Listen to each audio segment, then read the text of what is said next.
गीता अध्याय 15 के श्लोक 16-17 में 3 प्रभु बताए हैं। ये 3 प्रभु कौन हैं? किस प्रभु की शरण में जाने के पश्चात जन्म और मरण समाप्त हो सकता है? 3 प्रभुओं में सबसे उत्तम परमात्मा कौन है? कैसा है? उसका क्या नाम है? इन सभी गूढ़ रहस्यों को जानने के लिए अवश्य सुनिए जगत गुरु तत्वदर्शी संत रामपाल जी महाराज के अमृत वचन। अब चोर तो क्या है, जैसे 100 रुपये का बैल होगा, उस समय की बात बहुत पुराने समय की है। तो किसी समय में लालो इसको तो एक उदाहरण है और सच्चाई है। तो उसने तो 10 रुपये का बिक गया, वो भी बेच दिया कि कहीं कोई पकड़ा ना जा तो, या 20 रुपये का, और बेच ब्याज खा पी कर फुर वो तो फिर उसाए हो गया। उसने कुछ दिन के बाद फिर ऐसे चोरी करता करता उसने सोची चल उस जिसका बैल चुरा के लाया था वो शरीफ आदमी लग गया ना, को पुलिस रिपोर्ट करी उसने, उधर ही चलते हैं। वहां जाकर देखा उसने 1 वर्ष या 2-1.5 वर्ष के बाद क्या देखा कि उसके 2 बैल बंधे हुए हैं बहुत अच्छी सतिथि के, और वो सो रहा है रात्रि के समय। उस चोर ने उसके दोनों चुरा लिए, दोनों बैल चुरा लिए और ले गया। उनको बेच ब्याज के और अपना कर दिए फुरफुरा। वो फिर नो के नो उसको फिर टोटा सताने लगा। वो फिर चला, वो इधर उधर घूमता घामता। उसने सोचा एक बार फिर उधर देख लो, वो तो शरीफ आदमी है, कोई ऐसी प्रतिक्रिया भी नहीं कर रहा, ना कहता किसी खोजी को लेकर पीछे चलता है। उसने वहां जाकर देखा, क्या देखा कि उसके 4 बैल बंध रहे, 4 बैल नु खागड़ के से। अब उस चोर ने सोचा भाई मेरा तो नाश हो लिया और 3 बैल चुरा चुका मैं इसके, और इसके आज 4 बैल बंधे हुए हैं। भाई ये कौन सा जंतर मंत्र है इसके पास, इसने यो पूछूंगा मैं तो। और उसने वो वहीं सो रहा था किसान, उसको उठाया कि भाई उठना एक बार। वो किसान कहने लगा, सोया था ने बोला भाई मुझे मत छेड़, मुझे सोने दे, सारा दिन काम किया है, नींद अभी लेटा हूं, सोने दे। वो कहने लगा भाई मैं चोर हूं। वो चोर कहने लगा मैं चोर हूं। ने बोला भाई चोर है ना, अपना काम कर दो, तू आया है, मुझे अपना सोने दे। अब वो कहने लगा रहा जो काम मैं करना चाहूं था वो मेरे अतीब होता कोई ना, इसलिए तुझे जगाऊं हूं ना, मैं कितने जगाऊं वो। अब मैं चोरी नहीं कर पा रहा हूं, मैं ये पूछना चाहता हूं कि ये कौन सा जंतर मंत्र है तेरे पास भाई।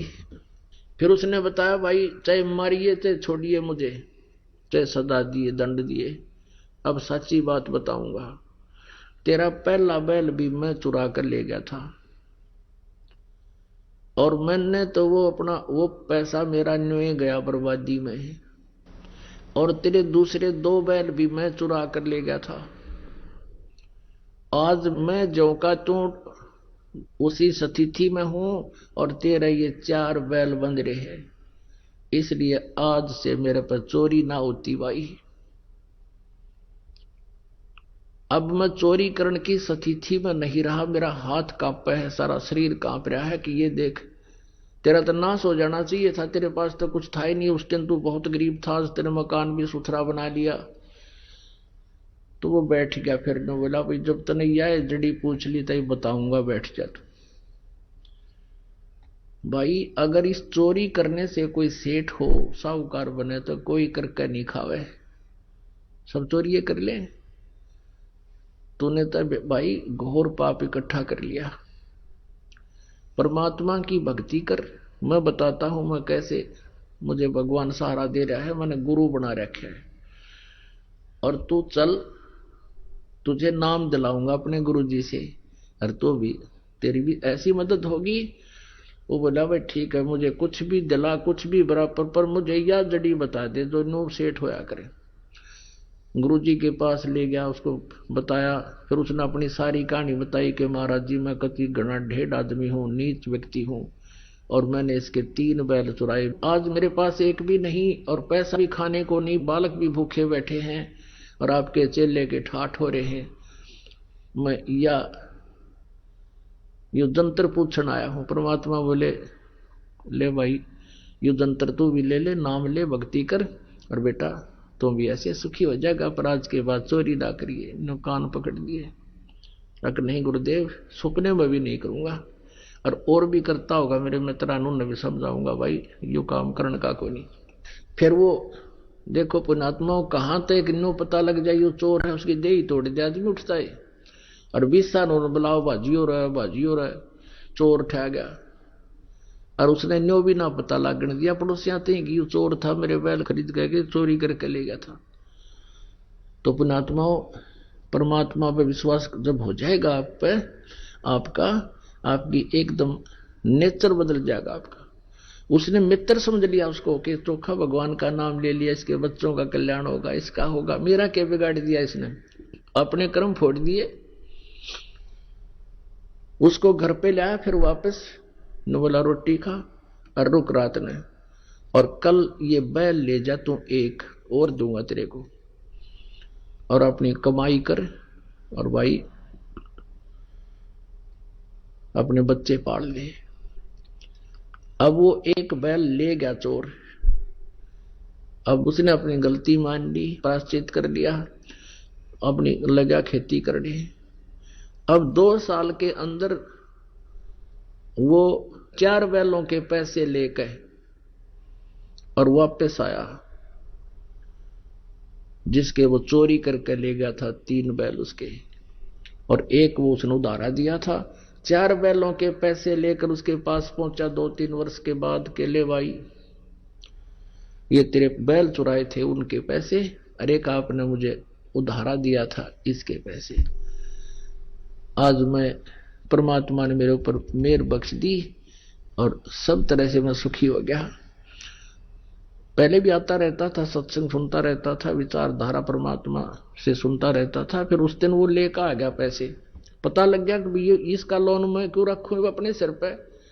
तो उसने कहा भी मैं ना लूं एक ना पैसा तेरे, मेरे तो भगवान ने ठाट कर रखे, तो इस पैसे को चल गुरुदेव के चरणों में रख दे, तेरा धर्म में लग जाएगा। ऐसा ही किया गया।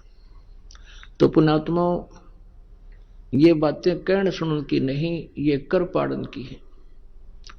ये सच्चाई है कि आप देखना इस परमात्मा के हाथ एक बार लग कर देखो, सच्चे दिल से। और फिर आज तो आप लूटते हो दुनिया को, कोई रिश्वत लेता है, कोई मिलावट करता है, दोनों दुखी हो रहे हो, इधर से नुकसान हो रहा है, उधर से आप अपनी नेत्र खराब करके, भाव बिगाड़ करके चोरी रिश्वत लेते हो। और फिर आपके आत्मा में कैसी शांति होगी। एक तो ऐसा माहौल बदल जाएगा कि विष दिखाई देगा आपको। उसके विषय में परमात्मा बताते हैं, जब तुझे ज्ञान हो जाएगा, जैसे किरका जहर का रंग होरी हो, कहो कौन तिस खाव राम रंग होरी हो। ओए होए, जब आपको ये पता चल जाएगा कि एक कण पड़ा है विष का, ये विष का कण है, आपको पक्का पता है कि विष है, कहते उस कण को भी कौन जीव पर धरे, ऐसा मूर्ख कौन है। जैसे किरका जहर का रंग होरी हो, कहो कौन तिस खाव राम रंग होरी हो। कि फिर आपके घर में एक न्यारी खुशी होगी, आपकी आत्मा में न्यारी खुशी होगी।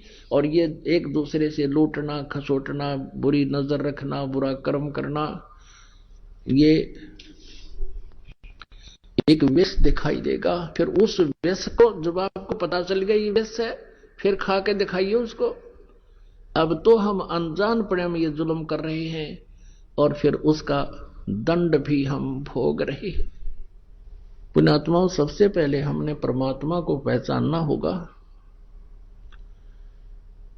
और जो समर्थ परमेश्वर है वही हमें ये सुख दे सकता है। हमारे भाग्य से भी अलग, किस्मत में ना होगा तो भी आपको देगा। और आपने पहले इस परमात्मा की शरण में आने से पहले चाहे कितनी ही गलतियां कर दी हो, क्योंकि वो आपकी अनजानपने में की गई गलतियां हैं, अज्ञानता से की हुई गलतियां हैं और काल प्रेरणा से की हुई गलतियां हैं, वो परमात्मा खूब समझते हैं कि इस जीव के बस का नहीं, ये काल ने इसको इतना भ्रमित कर दिया कि ये कुछ भी कर सकता है।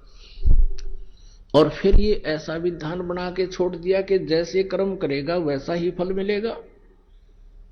बुरे करेगा तो उसका अलग डिपॉजिट, शुभ करेगा तो उसका अलग डिपॉजिट। और इस लोक में शुभ करने के लिए तो बहुत प्रयत्न, अशुभ करने की जरूरत नहीं आप पे होंगे। जैसे पृथ्वी ऊपर पग जो धारे है, करोड़ जीव एक दिन में मारे। जो चौका तुम देवो नेता, सत्य ब्राह्मण की है हत्या। अब जैसे डेली पोचा मारते हैं, या वैसे लीपते हैं, या वैसे सैर सपट्टा करते हैं, या कोई खेत में हल जोतता है, या मजदूर कस्सी से खोदता है, करोड़ों जीवों को मारकर शाम को विश्राम करता है, इतने पाप इकट्ठा कर लेता है। और पुण्य एक भी नहीं हो सकता, क्योंकि शास्त्र विधि को त्याग कर जो मनमाना आचरण करते हैं उसको कोई लाभ नहीं होता, न उसको सुख होता है, न उसकी गति होती है, न उसके कोई कार्य में कोई सिद्धि प्राप्त होती है, कोई न उसको कोई सुख होता है। गीता जी अध्याय नंबर 16 के श्लोक 23 में स्पष्ट किया है कि शास्त्र विधि को त्याग कर जो मनमानी पूजाएं करते हैं। अब आज तक इस तत्व ज्ञान से आपको पता चलेगा कि आप क्या साधना करते थे। मनमाना आचरण करते थे, मनमानी पूजाएं करते थे जो आपको कुछ भी लाभ देने वाली नहीं थी। तो जो पूजा साधना आप करते थे वो तो यूजलेस, और जो भी दान आप करते थे बिना गुरु के, क्योंकि पूरे गुरु बिन बात नहीं बनती। इन नकली गुरुओं को, नकली मेहनतों से आपने उपदेश ले भी लिया, गुरु शिष्य बन भी गए, तो इनसे भी कोई लाभ नहीं होगा। तो उससे क्या होगा कि आपका पुण्य तो एक भी नहीं बने था और पाप इतने बने जिनमें गिनती नहीं हुए। तो आप जब तक पूर्ण परमेश्वर कबीर देव जी की शरण में इस दास के माध्यम से नहीं आओगे, नकली कबीर पंथियों से भी आपको कोई लाभ नहीं होगा। इस दास के अतिरिक्त सभी डुप्लीकेट पंथ हैं, ये कबीर पंथ में भी इनके पास सतनाम नहीं है, इनके पास सारनाम नहीं है। और सतनाम और सारनाम ही मोक्षदायक है और पाप नाशक है। वो केवल इस दास पर रजा बख्शी है परमेश्वर, ये सत्कर मान लेना, ये अभिमान नहीं, ये सच्चाई समझना। तो उसके अतिरिक्त जो भी आप साधना कर रहे थे वो तो यूजलेस थी, कोई पुण्य नहीं, और पाप आप पर बने थे, पापों का ढेर लगता चला जावा था। और आपके जो कुछ पिछले संस्कार पुण्य थे वो इस जीवन में समाप्त हो जाने थे। और फिर अगले जन्म में क्या होगा, वो पाप भोगने के लिए 84 लाख प्रकार के प्राणियों के जीवन में आप जी की बिरानमाटी शुरू हो जाती है, दुर्गति शुरू हो जाती है। एक जीव का आप देख लो जीवन, क्योंकि अब तो आपका नशा हो रहा है, 2 टाइम पर टूक मिल जाए, अच्छी मोटरसाइकिल कार होगी, सामने घूटी ला लें, अब फिर पता ही नहीं क्या होगा आगे। इतनी सोचने की समय नहीं छोड़ रखा काल ने। लेकिन इस सत्संग में आने से आंखें खुल जाती हैं पुण्यात्मा की कि क्या कर रहा था और क्या करना चाहिए था। फिर ये इन प्राणियों को देखकर चिंतित होता है, भगवान यदि आज भगवान कबीर साहब की शरण न मिलती तो हम भी ऐसे ही भटक रहे होते, कहीं पशु बनते, कहीं पक्षी बनते। तो पुण्यात्मा परमात्मा के इस ज्ञान से जो पुण्यात्मा होती है उनको एक डर विशेष बनेगा और भय बिना भक्ति बने नहीं। अब जैसे कई व्यक्ति कह देते हैं कि जो संतों ने वाणी बोली है, एक तो यथार्थ, एक भयानक, एक ऐसी एक वैसी। जैसे कोई कहता भी किसने देखा आगे क्या होगा, पशु बनेंगे या पक्षी बनेंगे, ये तो कहने की बातें हैं, ये तो डराने के लिए होती हैं। अपन आत्मा कोई चोरी चोर करता है, उसको कोई बुद्धिमान जेंटलमैन बताता है कि भाई चोरी ना कर, चोरी नहीं करनी चाहिए, पुलिस पकड़ेगी, तेरा तुझे कुटेंगे, काला मुंह करेंगे, तेरी सजा होगी, ऐसा ये गलती ना करें। और वो न्यू सोचे कि ये तो डरावे हैं, डरान के मारे कह रहे हैं, कुछ नहीं होना। लेकिन जिस दिन वो पकड़ा जाएगा चोरी करता, उसका बक्कल भी उतरेगा और उसका काला मुंह भी करेंगे और जेल में भी ठोका जाएगा। वो सारे काम बनेंगे उसके साथ में। अपन आत्मा यदि वो व्यक्ति उस जेंटलमैन की, वो चोर जेंटलमैन व्यक्ति की बात को मान लेता और उस डर जाता उससे, तो उसका समाधान हो जाता। वो डर भी था और सच्चाई भी थी, और उससे ना डर के उसने कितना काम बिगाड़ लिया। इसी प्रकार ये सच्चाई भी है और डर भी लगेगा, और भय बिना बात बना नहीं करती। और डर कब लगता है? जब हम ज्ञानवान हो जाएंगे। जैसे एक छोटा सा बालक, अबोध बच्चा सर्प को पकड़ लेता है। एक बहन बतावा थी कि मेरी लड़की का लड़का आंगन में खेल रहा था, पशुओं का आंगन था, पशु खेतों में चले गए थे और उसकी मां उसको वहां छोड़कर पशुओं का गोबर बाहर डाल रही थी। एक सर्प आ गया, काला सर्प, और उसने जाके उसको अच्छी वस्तु जान के न्यू पकड़ लिया। पकड़ते ही वो हाथ पर डस गया, उसने वो छोड़ दिया, वो खिसक गया। कुछ देर के बाद उसका हाथ सूजना शुरू हो गया। अब वो बच्चा बता नहीं सकता, उसकी मां पूछे क्या लग गया। उस समय तो उसको कोई, बच्चे को दर्द भी महसूस नहीं हुआ, थोड़ी थोड़ी सी वो बोलता था, ज्यादा भाषा नहीं बोल पा रहा था। डॉक्टर के पास ले गए। डॉक्टर ने बताया कि इसके किसी विषैले जानवर ने काट रखे है। फिर बच्चे से पूछने लगे, बेटा कैसा था, क्या था, किसने डस दिया?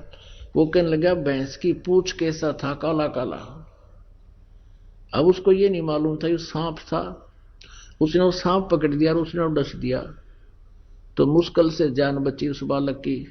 तो एक हफ्ते के में जाकर होश में आया वो। तो कहने का भाव ये है कि जब वो बच्चा सियाना हो जाएगा, बड़ा हो जाता है, तो सर्प को इतनी दूर से देखकर भाग लेगा और औरों को भी कहेगा सर्प आ गया, सर्प आ गया, भाग लो, सांप आ गया। तो पुण्यात्मा, इसी प्रकार आप जी अबोध बालक हो, जो गलतियों पर गलती कर रहे हो, इसका बहुत दुष्परिणाम भोगना पड़ेगा। और आपको इस तत्व ज्ञान से ये ज्ञान हो जाएगा, आपकी बुद्धि इतनी उठ जाएगी, आपको वो विष दिखाई देगा, वो सर्प दिखाई देगा जो कर्म आज कोई कर रहा है, चोरी, जारी, रिश्वत का या दहेज आदि लेकर के अपने कर्म बिगाड़े हैं। ये नहीं होगा, फिर आपसे हो ही नहीं सकता, और इसकी आवश्यकता कतई नहीं। हम कितना दूसरे के धन को लेकर सुखी हो सकते हैं? अपना इतिहास पढ़ लिया, सुन ली कथा, ये सच्चाई है, सत्कर मान लेना। तो पुण्यात्माओं, इस तत्व ज्ञान से आपकी पूर्ण रूप से आत्मा निर्मल हो जाएगी, और फिर इस निर्मल बुद्धि आत्मा के अंदर ये सतनाम रूपी बीज आप में बहुत अच्छी तरह फल फूलेगा। भगवान की भक्ति शक्ति आपको इतना सुख देने लग जाएगी, आप सोच भी नहीं सकते कि सचमुच भगवान ऐसा अब भी कर रहा है। पिछले उदाहरण सुना करते थे हम कि भगवान ऐसा दे दिया, उसको ऐसा कर दिया। आपको वर्तमान में दिखा देंगे, रोज कथा सुनाया करोगे अपने मित्रों को कि आज मेरा इतना ऐसा हो गया, ऐसा सुख हो गया। ये वो परमात्मा है, परमपिता परमात्मा कबीर परमेश्वर जी हम सभी के जनक हैं, कुल के मालिक हैं। हम सभी आत्माओं के एकमात्र वो हितैषी हैं, और इसीलिए वो अपने सतलोक को छोड़कर, इसे सुंदर इतने अच्छे लोक को छोड़कर यहाँ आते हैं, गंदे लोक में कुछ समय रहते हैं, और उस समय हम काल प्रेरणा से उनके साथ कितना दुर्व्यवहार करते हैं। पुण्यात्माओं, एक जब परमेश्वर यहां आए हुए थे, एक रामानंद नाम के महर्षि थे, ब्राह्मण, और उनका बहुत बोलबाला था। उन्होंने 1400 ऋषि शिष्य बना रखे थे और वो उनका प्रचार किया करते थे। महर्षि रामानंद जी द्वारा निकाले निष्कर्ष, कंक्लूजन, जो उन्होंने वेदों, गीता और पुराणों को पढ़ा था, उसके आधार से वो अन्य जनता को शिक्षा दिया करते थे।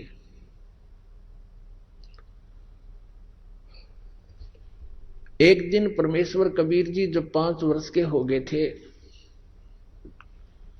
उन्होंने एक उस ऋषि को, विवेकानंद नाम था उसका, जो रामानंद जी के शिष्य थे, उसका सत्संग सुना। वो वैष्णु साधु थे, विष्णु जी की महिमा सुनाते थे, विष्णु जी को सर्वेश्वर बताया करते थे, श्री कृष्ण जी को परम शक्ति बताते थे। परमात्मा ने प्रसन्न किया उस विवेकानंद से कि महर्षि जी, मैं आपसे एक प्रश्न करना चाहता हूं। आप जी कह रहे हो कि भगवान विष्णु जी का कहीं जन्म नहीं हुआ, ये सर्वेश्वर हैं, महेश्वर हैं, मृत्युंजय हैं, कालज्ञ हैं, इनके कोई माता पिता नहीं। परमेश्वर ने कहा कि मैंने शिव पुराण में कथा सुनी थी, एक ब्राह्मण तय रुद्र संहिता के अंदर स्पष्ट लिखा हुआ है, 5वें, 6ठे, 7वें, 8वें अध्याय में, कि सदा शिव रूपी, काल रूपी ब्रह्म से और दुर्गा इस शक्ति से, दोनों के संयोग से विष्णु की उत्पत्ति हुई और ब्रह्मा जी की उत्पत्ति हुई और शिव की उत्पत्ति हुई। और देवी भागवत में लिखा है, ब्रह्मा विष्णु जी स्वयं कहते हैं कि हमारा तो जन्म और मृत्यु होता है, हम अविनाशी नहीं हैं। अब उसके पास वो रखी हुई थी पुस्तकें, उसने उठाकर देखी विवेकानंद ने। अब परमात्मा के दिए ज्ञान से उसको कुछ पढ़ने को मिला कि सचमुच इसमें कुछ लिखा तो है कि विष्णु जी का जन्म हुआ, ब्रह्मा जी का जन्म भी इन्हीं से हुआ। लेकिन उन आत्माओं, जब तक परमात्मा की कृपा नहीं होती, यह बात आंखों देखकर भी विश्वास नहीं होता। क्योंकि विवेकानंद और हम सभी ने पहले कुछ भी नहीं सुन रखा था, अपने सदग्रंथों का कोई ज्ञान नहीं था, और लोक वेद इतना सुन रखा होता है कि आंखों देखकर भी सदग्रंथों को विश्वास नहीं करते। इसमें जो लिखा है यह सच्चाई है, हम उस लोक वेद पर दृढ़ रहते हैं। ऐसी स्थिति विवेकानंद की होगी, आंखों देखकर भी नहीं माना। दूसरा कारण यह था, उसको पता था कि संस्कृत मेरे सिवा यह कोई नहीं जानता जितने श्रोता हैं। कह दिया कि झूठा है, ये झूठ बोलता है, ऐसा कुछ नहीं है। और परमात्मा कबीर जी 5 वर्ष के थे, तिलक लगा रखा था जैसे वैष्णु साधु लगाया करते हैं। विवेकानंद जी ने पूछा कि तू कौन है, क्या तूने कहीं दीक्षा ले रखी है? तो परमेश्वर कबीर जी के बोलने से पहले ही श्रोता कहने लगे, ये तो उस नीरू धानक का बेटा है, दुल्हाई का बेटा है, इसका कबीर नाम है, इसकी तो आदत खराब है, ये किसी भी ऋषि महर्षि के पास जाकर उठपटांग बातें करता है, सबको ऐसे ही पूछता रहता है। एक आध श्रोता ही ऐसे बोलने लगा। तो विवेकानंद ने पूछा कि तू इतनी गहरी बातें सदग्रंथों की बोल रहा है, क्या तूने कहीं दीक्षा ले रखी है? कबीर परमेश्वर ने कहा कि हाँ, मैंने गुरु बना रखा है। उस विवेकानंद जी ने पूछा कि तूने कौन गुरु बना रखा है? कि जो आपने बना रखा वो मैंने बना रखा। अब विवेकानंद जी कहने लगा, तू सीधे मुंह बात कर, तू जुलाहे का, शूद्र का लड़का, और मैं ब्राह्मण और मैंने महर्षि रामानंद पंडित से नाम ले रखा है। वो तेरे जैसे शूद्रों की तो शकल भी नहीं देखता, तू झूठ बोलता है, कपटी है। देखो रे लोगों, ये क्या बकवास कर रहा है, मेरे गुरुजी की बेइज्जती करता है, शूद्र होकर के मेरे स्वामी जी से इसने नाम ले रखा है। कल देखना इसकी वहां श्यामत आएगी, तुम सभी आना और गुरुजी के सामने हैं इसको लाएंगे, बुलाएंगे, और तुम देखना ये कितना झूठा है, इसने कोई नाम नहीं ले रखा। पुण्यात्मा अगले दिन 10 मस्टंडे पकड़ के ले गए कबीर परमेश्वर को, बालक को, 5 वर्ष के बच्चे को। रामानंद जी के सामने जाके खड़ा कर दिया। रामानंद जी झोपड़ी के अंदर अपनी कुटिया के अंदर बैठे थे, सामने पर्दा लगा लिया था। विशेषकर उस दिन गेट के ऊपर के आज जुलाहा कबीर को लाया जाएगा और मैं दिखाऊंगा इनको, मैंने इसको कोई उपदेश नहीं दे रखा। ऐसा ही हुआ। पर्दे के अंदर से पूछा स्वामी जी ने कि तू कौन जात है तेरी और किस पंथ से यानी संबंधित है, तेरा कौन सा पंथ है। आप देखो पुण्यात्मा, परमात्मा सामने खड़े हैं। एक 2 कौड़ी का जीव रामानंद अंदर से कैसे भगवान के साथ दुर्व्यवहार करता है और बाद में कैसे स्वीकार करता है। हमारी सबकी ऐसे बुद्धि जो है ना भ्रमित है, काल ने हमारा नशा कर रखा, मांडी पाक रहे हैं और किसी का कोई ब्योत नहीं। धरती तोलते फिरते हैं, 1 मिनट में अदरक मार जा, पड़ा पड़ा मुंह बावे, माए मक्खी निकले और बड़े मुंह में के हाथ भी ना उठे जीव का, और पता नहीं 1 मिनट में के कुकर्म करने तैयार हो जा। तो ये अभिमान जीव का सबसे बड़ा शत्रु है। किसी को विद्या का, किसी को जाति का, किसी को पद का, किसी को धन का। ये अभिमान जीव का सबसे बड़ा शत्रु है। तो यहाँ गुरु और शिष्य की आपस में जो वार्ता होती है थोड़ी सी वो सुनाएंगे, और जो दास आपको सुनाने जा रहा है उसका भूमिका बना रहे हैं। आडा पर्दा लाए करे रामानंद बूजंत, दास गरीब कुरंग छवि ही अजर डाक कूदंत। कौन जात कुल पंथ है, कौन तुम्हारा नाम है, दास गरीब आधीन गति वो बोलत है बलि जाऊं मैं।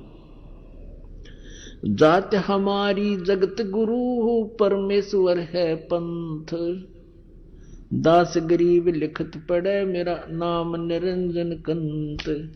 अब यहाँ पर आदरणीय गरीबदास साहिब जी परम पूज्य परमेश्वर कबीर जी की महिमा आंखों देखी अपने उनके द्वारा प्राप्त उस तत्व ज्ञान से में ही लिख रहे हैं। उन परमेश्वर के द्वारा प्राप्त उस दिव्य दृष्टि से देखकर लिख रहे हैं। जैसे तुलसीदास जी ने लाखों वर्ष पहले की घटना रामायण और कलयुग के अंदर ज्यों की तो अपने सिंपल लैंग्वेज में यथार्थ चित्रित कर दी थी, लिख दी थी। इसी प्रकार गरीबदास जी ने परमेश्वर कबीर जी की, परम पूज्य कबीर जी की वो यथार्थ घटना लीला अपनी अमृतवाणी में बोली। कैसे कैसे वार्ता हुई थी उनकी, तो गरीबदास जी अपनी तरफ से बता रहे हैं। क्या इसलिए यहां गरीबदास शब्द आ रहा कबीर जी के स्थान पर। कबीर परमेश्वर क्या बोले, रामानंद जी ने पूछा कौन तुम्हारी जाति है और क्या तुम्हारा नाम है। तो गरीबदास जी कहते हैं आधीन होकर जैसे गुरु जी के सामने एक शिष्य सुयोग्य शिष्य को व्यवहार करना चाहिए ऐसे कर रहे हैं। और क्या बोले, बोलत है आधीन गति, आधीनी से बोल रहे हैं। गरीबदास जी कहते हैं मैं बलिहारी जाऊं उस परमेश्वर के समर्थ शक्ति होते हुए इतने विनम्रता से बात कर रहे हैं एक छोटे से जीव के सामने। जात हमारी जगत गुरु और परमेश्वर है पंथ, दास गरीब लिखत पड़ा मेरा नाम निरंजन कंत। पुण्यात्मा हो, इस परमात्मा की ये घटना लीला याद आती है क्योंकि आप जिन इतना सुन नहीं रखा, नए नए भक्त आए हैं। इस दास जी को जब ये बातें चित्रित होती हैं, वो घटना इधर परमात्मा खड़े हैं 5 वर्ष के बालक के रूप में, महर्षि रामानंद जी बैठे हैं और अपने एक जीव को सद्बुद्धि देने के लिए परमात्मा कितना कष्ट उठाते हैं। अब रामानंद जी गालियां दे रहे हैं भगवान को और वो करबद्ध खड़े हैं। तो पुण्यात्माओं, हमारा हितैषी कौन है? एक शराबी बालक लड़का बाप ने बूंदी अच्छी कह देता है और वो बेचारा आंखों में आंसू बहाता और बैठ जाता है।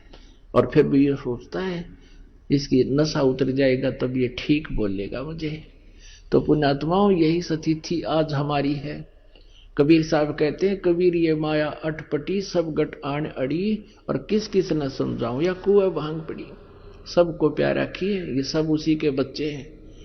और यह भांग पैदी काल में यहाँ की ये बकवाद बेमतलब की घूटी ला ले कार ले इससे उड़ जा दिया। और फिर परमात्मा ने सोचा अब तो इसने कर लेने दे, कह लेने दे, जो बुंडी अच्छी मुझे बोल रहा है, जब ये नशा उतर जाएगा ना फिर देखना यो किस तरह मुझसे व्यवहार करेगा मेरा बच्चा। तो वही सतीथी रामानंद जी के साथ बनी। परमात्मा बोले, जात हमारी जगत गुरु, मैं जगत गुरु हूं, पूरे विश्व को ज्ञान देता हूं और किसी के पास ज्ञान नहीं है। और पुण्यात्माओं, वेद गवाही देते हैं। ऋग्वेद मंडल नंबर 9 सूक्त नंबर 86 मंत्र 26-27, ऋग्वेद मंडल नंबर 9 सूक्त 82 मंत्र 1, 2, 3 में, ऋग्वेद मंडल नंबर 9 सूक्त 96 के मंत्र 16 से लेकर 20 में, ऋग्वेद मंडल नंबर 9 सूक्त 20 मंत्र 1 में, ऋग्वेद मंडल नंबर 9 सूक्त नंबर 1 मंत्र 8 और 9 में, और भी बहुत स्थानों पर है। यह स्पष्ट किया है कि वो कबीर परमात्मा है, ऊपर तीसरे धाम मुक्ति धाम में रहता है, वहां से गति करके आता है, अपनी अच्छी आत्माओं को मिलता है, उनको तत्व ज्ञान से परिचित करवाता है। जो तत्व ज्ञान वही बताता है आकर के, अपनी महिमा आप ही ठीक ठीक बता सकता है, और कोई नहीं जानता उस परमात्मा की द्वारा रची हुई सृष्टि को और उसके अध्यात्म ज्ञान को। उसी दृष्टिकोण से परमात्मा यहाँ खड़े हैं, कह रहे हैं, जात हमारी जगत गुरु और परमेश्वर है पंथ। मेरा पंथ यानी कौन सा मार्ग है? जैसे कोई तो विष्णु जी का पंथ है, वैष्णु है, वो विष्णु तक का ज्ञान जानते हैं, विष्णु जी तक का। और किसी का नाथ पंथ है, वो शिव जी तक का ही मार्ग है, वो शिव जी को इष्ट रूप में मानकर वही उसी का मार्ग है, वही पंथ है। कोई ब्रह्म तक की साधना बताते हैं, वो ब्रह्म तक का पंथ है। तो ये परमात्मा कहते हैं, मेरा परमेश्वर है पंथ, मैं जो मार्ग बताने आया हूं भक्ति का, वो उस परम पिता, उस परम अक्षर ब्रह्म का है, उस परमेश्वर का है, जिसमें गीता जी अध्याय नंबर 18 के श्लोक नंबर 62 में कहा है कि अर्जुन तू सर्वभाव से उस परमेश्वर की शरण में जा, जिसकी कृपा से तू परम शांति और सनातन परम धाम को प्राप्त होगा। मेरा वो उस परमेश्वर वाला पंथ है। परमात्मा स्वयं अपनी महिमा आप ही बताने आए। और मेरा नाम पूछते हो तो मैं वो परम अक्षर ब्रह्म हूं। अब यह बात रामानंद जी के गले नहीं उतरी। रे बालक सुन दुर्बुद्धि, तेरा घटमट तन आकारे, दास गरीब दर्द लगा हो बोले सिरजनहारे। अब देख, गरीबदास साहब जी कह रहे हैं कि भगवान ने अपने आप को भगवान कह दिया कि मैं परमात्मा हूं। तो इस बात का दुख हुआ रामानंद जी को और गाली देने लग गया। रे बालक सुन दुर्बुद्धि, तेरा घटमट तन आकार तो दिखाई देता, साकार भगवान तो निराकार है। अब विष्णु जी का पुजारी और मूर्ति रख है, सारे चित्र ला रहा और कह स्वर्ग में जाऊंगा, वहां भगवान रहता है विष्णु जी, और फिर भी उसके लोक वेद से मान रहा है कि भगवान तो निराकार होता है और तू दिखाई दे रहा है। और फिर क्या बताते हैं कि तू मोमिन का पाल हुआ। अब जैसे मोमिन माने मुसलमान, तुझे वो मुसलमान जुलाहा नीरू उठा कर लाया था, तेरी मां का बेरा ना तेरे बाप का, तेरी जात का बेरा ना तेरे धर्म का, कुजात तू अपने आप को भगवान कहता है। रामानंद जी भगवान को गालियां दे रहे हैं। तुम मोमिन के पालवा, यानी उस एक मुसलमान जुलाहे के घर पर तू पल रहा है और अपने आप को भगवान कहता है। तुम मोमिन के पालवा, जुल्हे के घर बासे, दास गरीब अज्ञान गति, इतना दृढ़ विश्वास। मान बढ़ाई छोड़ कर बोलो बालक बेने, दास गरीब अधम मुखी, एता तुम गट फैन। मरत मरत बहु जग गए, लखी न अस्थिर ठोरे, दास गरीब जिहान में तुम सा नीच न ओर। रामानंद जी परमात्मा को अच्छी बुरी बुरी बुरी कह रहे हैं, खोटी खोटी। तर्क तलु से बोलते रामानंद सुरज्ञाने, दास गरीब कुजात है आखिर नीच निदाने। कहते हैं तू कुजात है, कुजात यानी तेरी जात का बिना बेरा, इसलिए तू बकवाद भी घनी कर रहा है, अपने आप को भगवान बता रहा है। अब क्या बताते हैं, ए स्वामी सृष्टा में। वैसे तो बहुत बड़ा विवरण है, लेकिन समय के अभाव से जो दास थोड़ा सा प्रसंग सुनाना चाह रहा है वहां ला रहा है आपको। परमात्मा कहते हैं ए स्वामी, क्योंकि कबीर परमेश्वर जी ने उनको गुरु बना लिया था। क्योंकि गुरु रामानंद जी को किस लिए बनाया परमेश्वर ने, ये मर्यादा बनाए रखने के लिए कि नहीं तो आने वाले समय में काल के दूत ये कह देंगे गुरु जी की आवश्यकता क्या है, कबीर जी ने कौन सा कोई गुरु बनाया था। और परमात्मा कहते हैं गुरु बिन माला फेरते, गुरु बिन देते दान, गुरु बिन दोनों निष्फल हैं, चाहे पूछो वेद पुराण। अब वहां शिष्य और गुरु की भूमिका भी स्वयं ही करके दिखाई कि ऐसा होना चाहिए आपको गुरु शिष्य के बारे में। गुरु जी अच्छी बूंदी बोल रहे हैं और परमात्मा एक सुयोग्य शिष्य की तरह हाथ जोड़े खड़े हैं, लेकिन फिर सच्चाई बता रहे हैं। ए स्वामी सृष्टा में, सृष्टि हमर तीरे, दास गरीब अधर बसु में अवगत सत्य कबीरे। ओए होए, ए स्वामी सृष्टा में यानी सारी सृष्टि का रचने वाला मैं हूं, और सारी सृष्टि यानी अनंत करोड़ ब्रह्मांड मेरे आधार हैं, और मैं ऊपर रहता हूं। अवगत सत्य कबीर, अविनाशी का परमात्मा हूं। सत्य माने अविनाशी, अविगत माने जिसकी गति जिसकी स्थिति से कोई भी परिचित नहीं है, वो स्वयं ही आकर बताता है, और वो फिर मारे गले उतरती नहीं, इसलिए बात अभी तक उलझ रही थी। सुन रामानंद राम में मैं बावन नरसिंगे, दास गरीब सर्व कला मैं व्यापक सर्वंग। चारों युग में हम पुकारे कोक कहा हम हेल रे, हीरे माणक मोती बरस ये जग सुगता ढेल रे। गोता मारूं स्वर्ग में जा बैठूं पाताले, गरीब दास ढूंढता फिरूं अपने हीरे मोती लाले। मैं रोवत हूं सृष्टि को ये सृष्टि रोवे मोहे, कह कबीर इस योग को समझ ना सकता कोई। गरीबदास जी बता रहे हैं कि कबीर भगवान ने बोले कि मैं तो तुम्हें रो रहा हूं कि तुम मेरे बच्चे हो, तुम काल के जाल में फंस गए हो, थारी बिरान माटी कर रखी, कोई किसी का बेटा मर गया, किसी की बेटी मर गई, और किसी के 2 लड़के हैं, एक मर गया, ने सोचा है भगवान एक तो बच गया, और पहले दोनों थे, जब एक चला गया कौन सी डाल डाली, और दूसरे का नंबर आ गया जब के कर लेगा।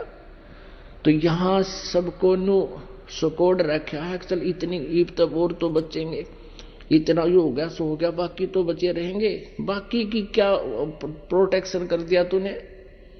यह सोच पहले थी, जब एक लड़का मरा तो ये अज्ञान हटेगा आपका।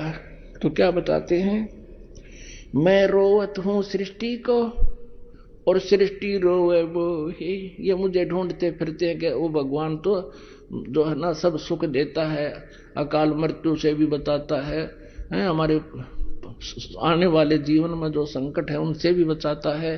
तुम इस गुण युक्त परमात्मा की खोज में भटक रहे हो और इन काल के दूतों को फंस जाते हो। मैं तुम्हें रो रहा हूं कि तुम मेरे बच्चे हो, मेरे पास आ जाओ, मैं तुम्हें सुख दूंगा। लेकिन हमारा जो वियोग हो गया बीच में, हमारे इस वियोग को अब कोई नहीं समझ पा रहा है। अपना आत्माओं परमात्मा आके न्यू कहे मैं भगवान हूं ना जचे, और मेरे जैसा दास बीच में बिचौलिया होकर बताओगा अरे यू भगवान खड़ा भाई, फिर आदमी समझेगा, सोचेगा, विचार करेगा। अब जैसे एक समय एक जो है मंत्री आ गया उसमें गांव में, और कुछ व्यक्ति गांव के इकट्ठे हो गए जहां उसने आना था, और वो ऐसा सीधा साधा सा सिंपल अपने वे से आके और वहां खड़ा हो गया उन व्यक्तियों में ही। तो जब वो आया उसकी कोई परवाह नहीं कर रहा था। अरनो देखे थे वो मंत्री ना आया और वो वहां खड़ा है, उसने उसका धक्के मारे, इन्होंने बोले भाई मंत्री जी आना हो रहे हैं। और वो उसके साथ फिर गनमैन था, वो कहने लगा रहा ये है मंत्री जी। सचमुच है कहा, फिर लग गए उसका नहीं, चौधरी साहब राम राम। अब वो आप ना जच्चा हो जाए इकला उतारने को कह दे मैं मंत्री हूं कि वो जाना नहीं थे नु पड़ा रहे तो क्यों गाड़ी गुड़ी कोई देखी कोई ना, वो पैदल उतर का दूर तो चल पड़ा बेचारा, गाड़ी पीछे छोड़ा लोग नो ना सोचेंगे क्यों तो गणी टोर में आया है। तो इस प्रकार अगर भगवान आकर नो भी कह दे मैं भगवान हूं ना जच्चा किससे कह, और मारे जैसा बताओगा उसके 100 गुण और उससे हुए हुए बेनिफिट, फिर मारा बुद्धि में होगी सचमुच यू है परमात्मा। मैं रोवत हूं सृष्टि को सृष्टि रोवे मोहे, गरीबदास इस वियोग को समझ न सकता कोई। कहने का भाव ये है कि रामानंद जी ने फिर कहा कि भाई बच्चा ये तो घनी बड़ी, क्योंकि कॉन्फिडेंस से बोल रहे परमात्मा।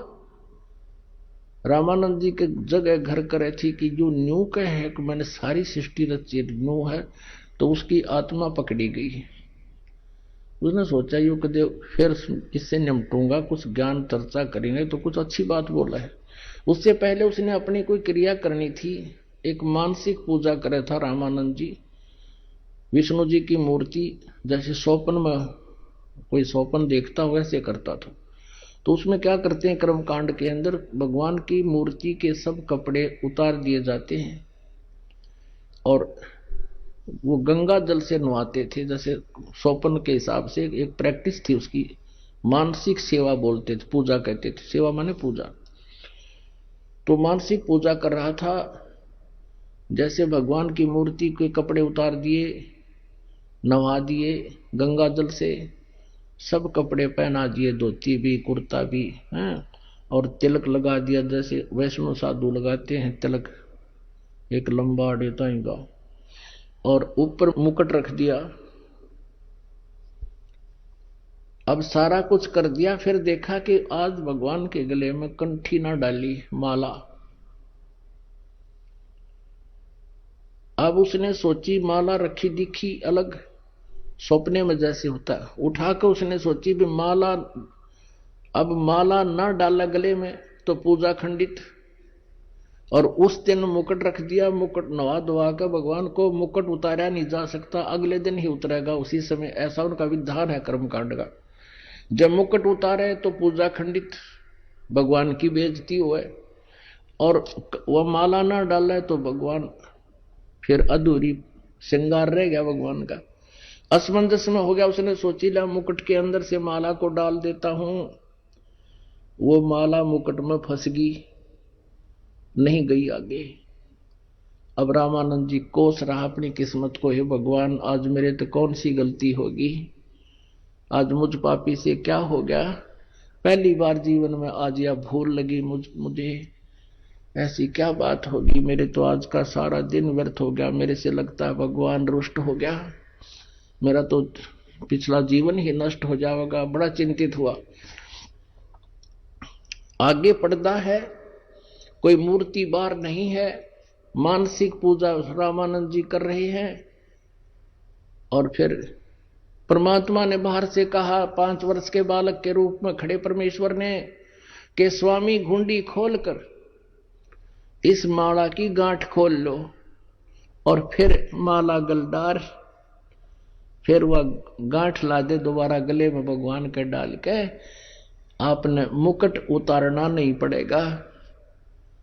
अब रामानंद जी ने सोचा रे तेरा गजब यो भगवान खड़ा, बाहर तो कोई वस्तु दृष्टि गोचर नहीं है, मैं कोई साकार मूर्ति नहीं रख रहा, सेगनी क्रिया कर रहा, मैं तो मन से कर रहा हूं, और इसने मेरे मन की बात बता दी। कहते हैं आडा पर्दा दूर भगा और लीना कंठ लगा।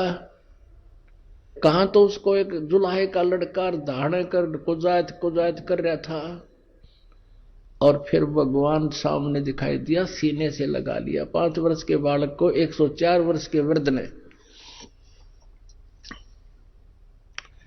पुण्यात्माओं, इसको ब्राह्मण कहते हैं, इसको भगत कहते हैं। कहते हैं ब्राह्मण सोए जो ब्रह्म पहचाने, ब्रह्म ने परमात्मा को पहचान ले। और लोक लाज मर्याद जगत की तृण जो तोड़ बगावे, जब कोई राम भगत गत पावे। अब एक तरफ तो सारा समाज बैठा, ब्राह्मण वर्ग बैठा था, और रामानंद जी एक नंबर के ब्राह्मण थे। बात भी यहीं अड़ी हुई थी कि वो नहीं मान रहे थे कि कबीर जी दुल्हाए को रामानंद जी ने उपदेश दे रखा है। और उसी समय रामानंद जी ने देखा, बाढ़ में जाओ, ये समाज जिस उद्देश्य के लिए सारा जीवन ला रखा, 16 साल की उम्र में साधु बन गया था, और आज वो भगवान सामने खड़ा, ये समाज क्या देगा मुझे, ये सोचकर भक्त ने भगवान को सीने से लगा लिया। अब जब परमात्मा को सीने से लगा तो उनका शरीर में हड्डी नहीं थी, इतना रुई जैसा शरीर था। यजुर्वेद अध्याय नंबर 40 के मंत्र नंबर 8 में उसमें लिखा है कि सपरि आगात शुक्रम अकायम असनाविरम कबीर मनीषी स्वयंभू परिभू व्यवधाता। वो परमात्मा कबीर परमेश्वर जो है वो यहां तत्वदर्शी संत रूप में आता है, और उसका शरीर बिना नाड़ी के जोड़ जुगाड़ का होता है। शुक्रम अकायम, माता पिता के संयोग से बनी हुई शुक्र सी उसकी शरीर नहीं होता। तो वही रामानंद जी प्रमाण कर रहे हैं। अब क्या होता है, रामानंद जी ने और भी बहुत से प्रश्न किए, परमात्मा ने सॉलिड उत्तर दिए। रामानंद जी कहने लगे, बच्चा मैं तेरे से बहुत गहराई से बात करना चाहता हूं। परमात्मा कहने लगे, ठीक से स्वामी जी बातें करो। वो बैठ गए एक साइड में जाकर दोनों जने, और वो ब्राह्मण गए विदक। वो जो नो देखना आ रहे थे कि, और साथ में वो विवेकानंद भी विदक क्या कि स्वामी जी का तो बुढ़ापे में दिमाग खराब हो गया, और एक शूद्र के बच्चे को सीने से लगा दिया। वो तो सारे खिसक गए, बैठ गए दोनों गुरु चेलो, भगवान और आत्मा पुण्यात्मा जिसके लिए वो उतर कर आते हैं। आइए अब हम उन श्रद्धालुओं के अनुभव जानते हैं जो जगत गुरु तत्वदर्शी संत रामपाल जी महाराज जी से दीक्षा प्राप्त कर चुके हैं तथा उनके द्वारा बताए गए भक्ति मार्ग पर चल रहे हैं। जी नमस्कार। ससे भाई। क्या नाम है आपका? मधु फरीदाबाद से। क्या काम करते हैं आप? मैं हाउसवाइफ हूँ। संत रामपाल जी महाराज से कब से जुड़े आप? संत रामपाल जी महाराज से हम 2 मई 2008 में जुड़े। संत रामपाल जी महाराज से नाम दीक्षा लेने से पहले आप क्या भक्ति साधनाएं करते थे? संत रामपाल जी महाराज से नाम दीक्षा लेने से पहले मैं शिव जी की पूजा करती थी, त्रियोदशी व्रत करती थी, प्रदोष करती थी, देवी की 9 दुर्गे किया करती, काशी किया करती, भागवत सुना करती, ये सोच कर कि मुझे मोक्ष मिलेगा। लेकिन उनसे मेरे को कुछ भी लाभ नहीं हुआ। बल्कि मैं ये सोचती कि ये लोग भागवत करते हैं, कहते हैं कि हमने 1008 भागवत कर दी, इनका अभी तक मोक्ष नहीं हुआ, और एक भागवत में बताते हैं कि एक भागवत सुनने से मोक्ष हो जाएगा, और इनका मोक्ष नहीं हुआ, ये क्या कहते हैं। फिर भी कुछ ज्ञान नहीं था, फिर भी मैं सोचती थी मेरा मोक्ष हो जाएगा। भागवत मैं बड़े ही नियम से सुना करती। संत रामपाल जी महाराज की शरण में कैसे आए? संत रामपाल जी महाराज जी की शरण में हमारे पड़ोस में एक आंटी है, उन्होंने हमें परमेश्वर का सार संदेश, भक्ति सुधाकर का संदेश किताब दी, उसे पढ़कर मैंने नाम दीक्षा लिया। सतगुरु रामपाल। आपको संत रामपाल जी महाराज की शरण में जाने की जरूरत क्यों पड़ी? सतगुरु रामपाल जी महाराज की शरण में मैं मोक्ष के लिए आई, क्योंकि मेरे को ये था कि मेरी मुक्ति हो जाए, और मैं शिव जी की जो भक्ति करती थी और उनको मैं सर्वा मानती थी कि इनकी भक्ति करने से मेरे को सचखंड मिल जाएगा। मैं सचखंड जानती थी, और जब मैंने सतगुरु रामपाल जी महाराज की किताब पढ़ी तो उन्होंने सारी देवी देवताओं की स्टेज बताई कि कौन सा देवी देवता किस पावर का है। उसमें उन्होंने शिव जी के बारे में भी बताया कि ये तो सिर्फ 3 गुण है। और ये ऐसा, जब मेरे को ऐसा पता चला तो मैंने वो भक्ति बिल्कुल छोड़ दी, और मैंने सतगुरु रामपाल जी महाराज की गहरी नजर गीता में परमेश्वर का सार संदेश किताब पढ़ी। उसमें मैंने पढ़ा कि ब्रह्म के 21 ब्रह्मांड हैं, पर ब्रह्म के सात संग ब्रह्मांड है और पूर्ण ब्रह्म के असंग ब्रह्मांड का मालिक है और वहां जाने के जन्म मृत्यु नहीं होते। ऐसा पढ़ने के बाद तो मैं एकदम से ऐसी हो गई कि मेरे को सतगुरु रामपाल जी महाराज आज मिल जाए और मैं आज ही नाम दीक्षा ले लूं। संत रामपाल जी महाराज की शरण में जाने के बाद आपको क्या अनुभव हुआ? सतगुरु रामपाल जी महाराज जी से मैंने जो नाम दीक्षा ली वो मैंने मोक्ष के लिए ली। और जब मैंने गुरु जी से नाम दीक्षा ली तो मैं नाम दीक्षा लेने के बाद वहां सेवादार सारे कह रहे थे कि आपको नाम दीक्षा मिल गई, आप सब बाहर जाओ। लेकिन मेरे को ये था कि नहीं, मेरे को गुरु जी से फेस टू फेस बात करनी है। मैं गुरु जी के पास गई, मैंने कहा गुरु जी सतलोक जाना है, ले चलोगे? सतगुरु रामपाल जी महाराज ने बड़े ही विनम्र भाव से, बड़े ही सहज स्वभाव से मुझे कहा, हाँ बेटी, अलल पंख की चाल से ले जाऊंगा। मेरे को उनके शब्दों पर इतना विश्वास एकदम टिक गया कि मालिक मेरे को जरूर ही सतलोक ले जाएंगे। और ये तो थी मोक्ष की, मतलब कि मेरी अपनी इच्छा की मैं मोक्ष के लिए गुरु जी से जुड़ी। और जुड़ने के बाद लाभ तो इतने हुए कि अगर मैं बताने लगूं तो मैं ये भूल जाऊंगी कि कौन सा लाभ मैं बताऊं और कौन सा छोड़ूं। दोनों बच्चे बीमार रहा करते, दोनों ठीक हो गए। और मैं सिर घुमा घुमा के खेला करती, वो मेरा सिर घुमाना बिल्कुल ठीक हो गया। छोटा बेटा मेरे इतना बीमार रहता था, उसके दिल में छेद था, मैं उसको लेके डॉक्टर के बैठी ही रहती थी। उसकी बीमारी बिल्कुल ठीक हो गई, कोई गोली मैंने उसे नहीं खिलाई। और बड़ा बेटा वो भी बीमार रहता था, उसके बहुत पुराना नजला था जो कि किसी भी दवाई से ठीक नहीं होता था, वो बिना किसी गोली के ठीक हो गया। और हमारी आर्थिक कंडीशन जो थी वो बहुत खराब थी कि 25 दिन बीतते थे, तनख्वाह भी खत्म हो जाती थी और राशन भी खत्म हो जाता था। और सतगुरु रामपाल जी महाराज से नाम दीक्षा लेने के बाद उसी तनख्वाह में हमारे घर का गुजारा चलने लगा। 1 महीने बाद मेरे पेट में बहुत जोर की दर्द उठा।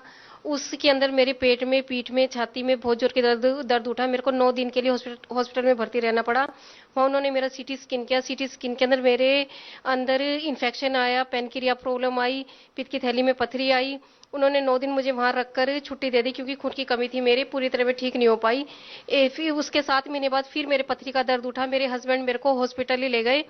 हॉस्पिटल लेके डॉक्टर ने वहां पर मेरा अल्ट्रासाउंड किया। उन्होंने बताया कि इनकी पित्त की थैली में भी पथरी है और नली में भी पथरी चढ़ गई है, इनके 2 ऑपरेशन होंगे, 60,000 रुपया लगेगा। मेरे हस्बैंड ने कहा ठीक है, ऑपरेशन कर दो। जब इन्होंने कहा कि ऑपरेशन कर दो, उसके बाद इन्होंने बेटे को फोन किया। बेटा सुबह ही ड्यूटी चला गया था, उसे पता नहीं था कि मेरे दर्द उठा है। बेटे को फोन किया, बेटे से कहा कि तेरी मम्मी हॉस्पिटल में भर्ती है, इसका ऑपरेशन होएगा। तो बेटा कहता ठीक है पापा, कोई बात नहीं, आप मम्मी का ऑपरेशन करा लो। क्योंकि मेरे फोन में अभी अभी ईमेल आई है कि मेरे मेडिक्लेम में आपका और मम्मी का नाम भी आ गया है। और वो मेडिक्लेम इस तरह का है कि जब तक बेटा वहां ड्यूटी कर रहा है तब तक तो मेडिक्लेम का अर्थ है, उसके बाद उस मेडिक्लेम का कोई अर्थ नहीं है। और उस मेडिक्लेम में उसकी बीवी और बच्चों का नाम तो आ सकता है लेकिन मम्मी पापा का नहीं आ सकता। वो किसी स्कीम के अंदर मम्मी पापा का नाम, जिस दिन मैं हॉस्पिटल में भर्ती हुई हूँ उसी दिन मेडिक्लेम के अंदर मेरा और मेरे हस्बैंड का नाम मेडिक्लेम में आ गया। डॉक्टर ने 3 दिन के अंदर मेरे 2 ऑपरेशन कर दिए, एक नली की पथरी का, एक पित्त की थैली की पथरी का। 3 दिन में छुट्टी कर हम घर आ गए। और हमने सारे डॉक्यूमेंट्स पूरे करके दवाइयों के मेडिक्लेम वालों को भेज दिए।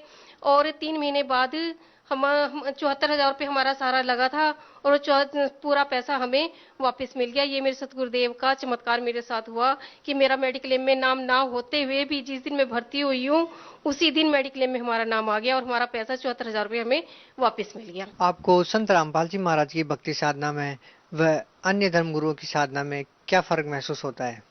सतगुरु रामपाल जी महाराज जो है वो पूर्ण ज्ञान बता रहे हैं। और जगह तो सिर्फ लोक वेद है कि वो सिर्फ समाज को भटका रहे हैं। आप किस आधार पर कह रहे हैं कि संत रामपाल जी महाराज जी सही भक्ति विधि बता रहे हैं वह अन्य धर्म गुरुओं के पास सही भक्ति साधना नहीं है?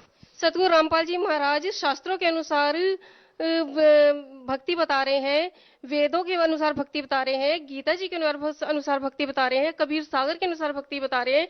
पहले मैं गीता पढ़ती थी, सिर्फ पढ़ती थी, मुझे समझ नहीं आता था। लेकिन मेरे को सतगुरु रामपाल जी महाराज ने समझाया कि गीता के अंदर तो इतना गहरा ज्ञान है कि 3 पुरुषों का वर्णन है। गीता जी के 15वें अध्याय के अंदर 16, 17 और 18 अध्याय के अंदर तीनों परमात्माओं का वर्णन है। प्रथम सर्वपुरुष, द्वितीय अक्षर पुरुष और तृतीय पूर्ण पुरुष कबीर साहिब का वर्णन है जो कि वो उत्तम बताया है, जो मुझे पहले समझ नहीं आता था और वो मुझे सतगुरु रामपाल जी महाराज की कृपा से समझ आया। बहन जी, हिंदू धर्म की धार्मिक पुस्तक पवित्र गीता जी, वेद, पुराण सभी हिंदू धर्म के लोगों को पढ़ाए जाते हैं। फिर संत रामपाल जी महाराज ने आपको गीता और वेदों में ऐसी कौन सी बातें बताई जो अन्य धर्मगुरुओं ने आपको नहीं बताई? सतगुरु रामपाल जी महाराज ने हमें देवी देवताओं की स्टेज बताई।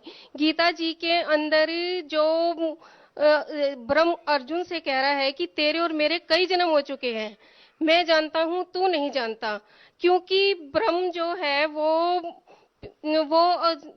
है वो अर्जुन के जन्म को जानता है, लेकिन अर्जुन ब्रह्म के जन्म को नहीं जानता।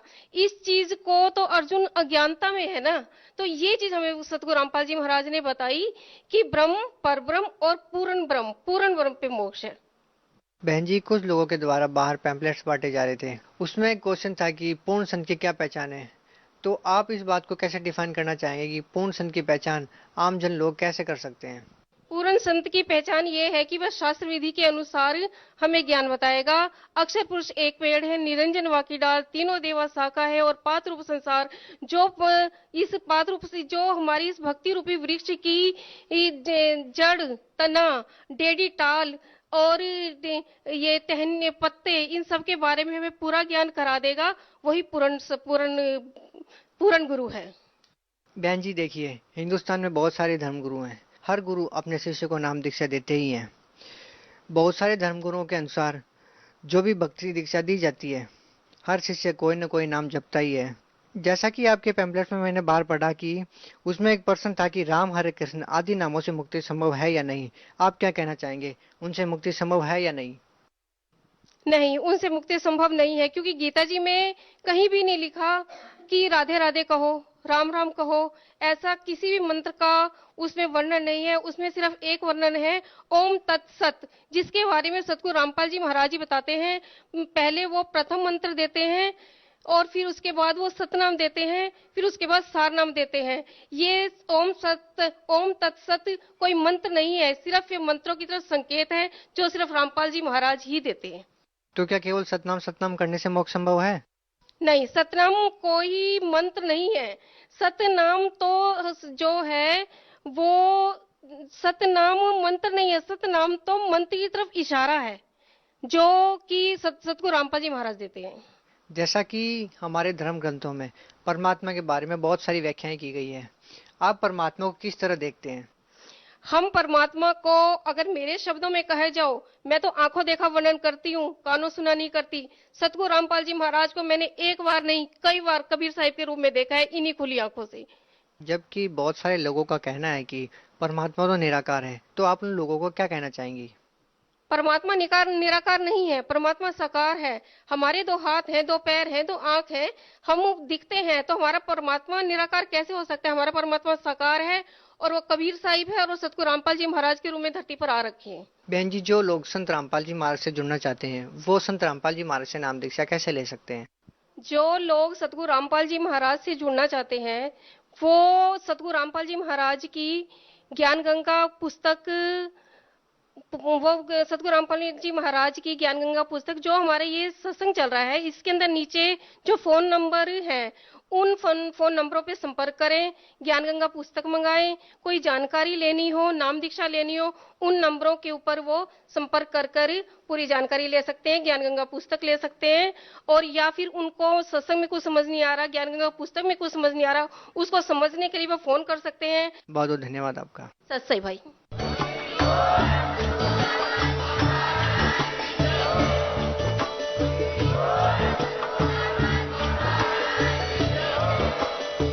सुन रहे थे जगत गुरु तत्वदर्शी संत रामपाल जी महाराज जी के मंगल प्रवचन। अधिक जानकारी के लिए विजिट कीजिए हमारी वेबसाइट www.jagatgururampalji.org। संत रामपाल जी महाराज जी के शुभ आशीर्वाद से पूरे विश्व भर में 500 से भी